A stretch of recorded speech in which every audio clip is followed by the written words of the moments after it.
نحمده ونصلي ونسلم على رسوله الكريم اما بعد فاعوذ بالله من الشیطان الرجیم بسم اللہ الرحمن الرحیم فاذکرونی اذکرکم واشکروا لی ولا تکفرون صدق اللہ مولانا العظیم اللہم صلی علی سیدنا و مولانا محمد وعلی آلہ وصحبہ وبارک وسلم۔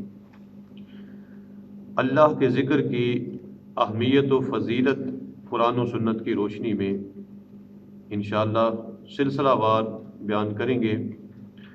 تو قرآن مجید فرقان حمید کی سورہ البقرہ جو سورہ نمبر 2 ہے، اس کی آیت نمبر 152 میں اللہ تبارک و تعالیٰ نے ذکر کی اہمیت کو بیان فرمایا اور فرمایا سو تم مجھے یاد کیا کرو، میں تمہیں یاد کروں گا، اور میرا شکر ادا کیا کرو اور میری ناشکری نہ کرو۔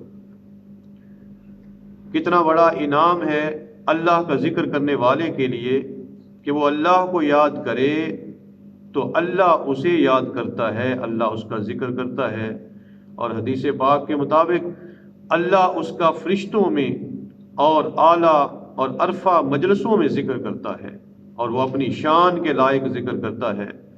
تو بندہ اگر اللہ کا ذکر کرے تو بندہ چونکہ چھوٹا ہے، پست ہے، حقیر ہے، وہ اللہ تبارک و تعالیٰ اپنی شان کے لائق اس بندہ ناچیز کا ذکر کرے تو یہ کتنی عالی شان ہے، یہ کتنا بلند مرتبہ ہے۔